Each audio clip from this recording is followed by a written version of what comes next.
Oke, coba bayangin ini. Pernah kepikiran nggak, gimana ceritanya sebuah skandal penipuan level nasional di tahun 80-an bisa terjadi cuma karena mengeksploitasi rasa cemas dan ketidaktahuan satu negara? Nah, selamat datang di sesi bedah kasus kita kali ini. Kita bahkan mengupas tuntas sebuah kisah nyata tentang manipulasi, ilusi, dan runtuhnya seorang tokoh yang dulu sempat dipuja layaknya dewa teknologi. Dan jujur aja, ini yang bikin geleng-geleng kepala. Gimana bisa seorang yang dianggap sebagai Mesias atau sang penyelamat teknologi, seorang ilmuwan NASA yang jenius, pada akhirnya jatuh tersungkur cuma karena satu kesalahan administratif yang super sepele. Buat paham akar masalahnya, kita harus memposisikan diri kita di kondisi psikologis masyarakat zaman itu.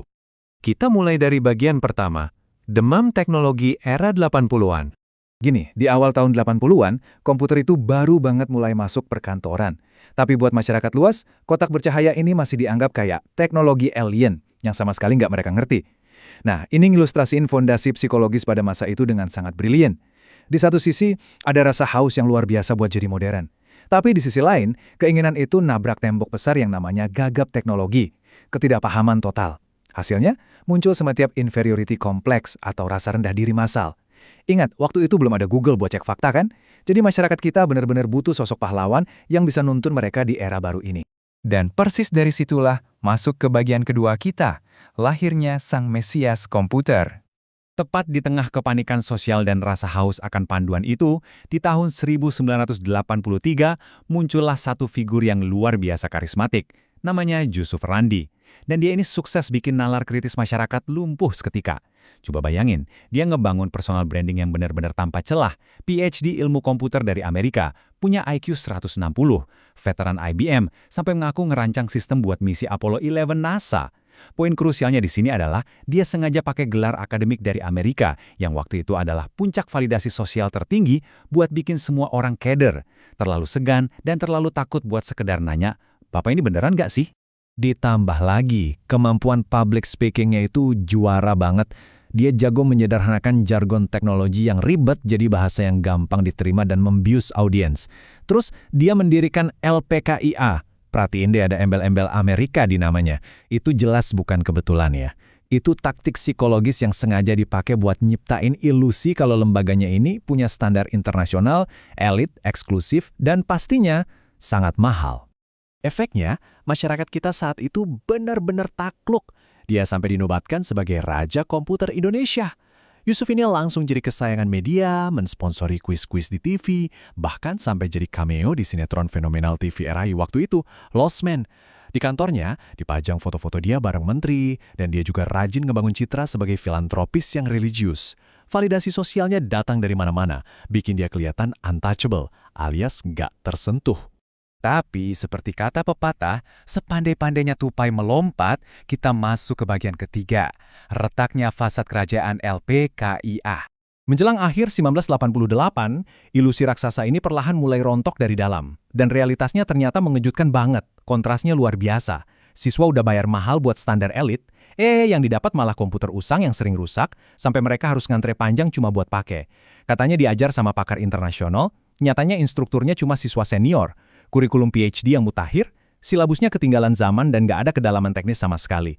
Di saat yang sama, akademisi Tulen juga mulai nyadar nih. Setiap kali ada forum ilmiah, Yusuf ini selalu ngeles dan sembunyi di balik jargon-jargon kosong yang aslinya nggak ada isinya. Nah, keruntuhannya ini terjadi secara bertahap. Pertama, staf internalnya mulai pada resign massal karena mereka nyadar ada duit miliaran rupiah yang tiba-tiba menguap. Kedua, meledaklah protes dari siswa dan orang tua. Tapi bukannya ngaku salah, Yusuf malah mainin trik manipulasi tingkat dewa. Dia memutarbalikkan narasi, nuduh kalau protes itu cuma sabotase dari kompetitor yang iri. Buat nutupin itu semua, dia dengan cerdiknya membanjiri media sama berita sumbangannya ke panti asuhan. Damage control yang benar-benar rapi. Sampai akhirnya, kita tiba di bagian keempat, terbongkarnya identitas sang berhala. Klimaksnya pecah di akhir Januari 1989. Sang raja yang selama ini dipuja-puja, tiba-tiba digiring sama polisi. Tapi ada plot twistnya di sini. Dia ditangkap bukan karena polisi berhasil membongkar kasus penipuan kerah putih yang rumit, melainkan karena satu kesalahan sepele, pakai KTP aspal, alias asli tapi palsu. Penangkapan ini sontak bikin pengikut setianya denial berjamaah. Mereka gak terima dan nganggap pahlawan teknologi mereka lagi dikriminalisasi. Tapi, investigasi lintas negara segera meruntuhkan semuanya. Waktu dicek silang ke NASA dan IBM, hasilnya 0 besar, gak ada rekam jejak sama sekali. Identitas aslinya pun terungkap. Dia bukan Yusuf Rendy, si jenius Amerika. Dia adalah Nio Chia Siang, orang asli Sumedang yang udah melepas WNI-nya dari tahun 60-an, menetap di Jerman Barat sama istrinya, dan masuk ke Indonesia cuma modal visa turis.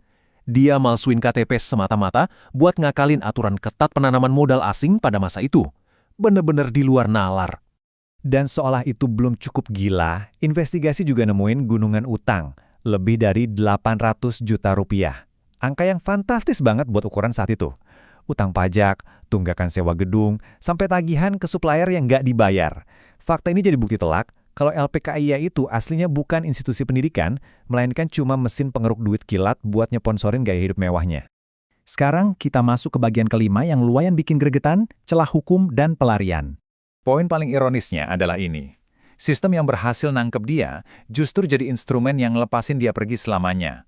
Karena kasusnya nyerempet yurisdiksi internasional yang super kompleks, pihak kejaksaan sampai kehabisan batas waktu maksimal penahanan berdasarkan aturan KUHP yang baru. Ujung-ujungnya, di bulan April 1989, sistem peradilan kita terpaksa melepasin dia dengan status bebas demi hukum. Dan disinilah terjadi benturan antar instansi yang ironis abis. Pihak imigrasi ngelihat ada pelanggaran dokumen imigrasi, jadi mereka nuntut dia buat segera dideportasi. Niatnya mungkin tegas ya, tapi tanpa disengaja, deportasi ini malah ngegelar karpet merah buat dia kabur, menyelamatkan dia dari ancaman pengadilan pidana di Indonesia. Kerajaan LPKIA hancur lebur, para korban ditinggal nanggung utang, dan cuma cabang Bandung aja yang akhirnya bisa selamat karena mereka udah buru-buru mutus hubungan finansial dari dia. Puluhan tahun berlalu, dan internet perlahan menguak sisa cerita yang pahit ini. Tahu nggak, di mana sang buronan ini berakhir? Dia hidup santai dan nyaman di Eropa. Nggak tersentuh hukum karena kita nggak punya perjanjian ekstradisi. Yang lebih gila lagi, dia bikin persona baru dengan nama pena Mang Ucup. Dia aktif banget nulis di berbagai milis internet, bahkan sampai nerbitin buku-buku humor dan filosofi yang dijual di Indonesia, negara yang sama yang pernah dia tipu habis-habisan. Kalau kita renungkan, kutipan ini merangkum semuanya dengan sangat sempurna. Kejahatan ini tidak menggunakan kekerasan, melainkan harapan. Yusuf Rendy itu gak butuh senjata buat ngerampok satu bangsa. Dia cukup mempersenjatai impian kita sendiri, dan rasa insecure atau rendah diri yang udah menghakar di masyarakat. Dia ngejual masa depan palsu yang ironisnya memang sangat ingin kita percaya. Jadi ini adalah sebuah peringatan sejarah yang sangat keras buat kita semua. Selama kita masih membiarkan FOMO, ketakutan tertinggal zaman, dan pemujaan buta terhadap gelar akademik menutupi nalar kritis kita, pertanyaannya, siapa manipulator berikutnya yang bakal muncul di era kita sekarang? Apakah kita udah bener-bener kebal dari sosok visioner karismatik yang cuma ngejual janji kosong? Sesuatu yang pastinya wajib banget buat kita renungkan bareng-bareng. Terima kasih banyak udah ngikutin sesi penelusuran kita kali ini, dan sampai ketemu di analisis seru berikutnya.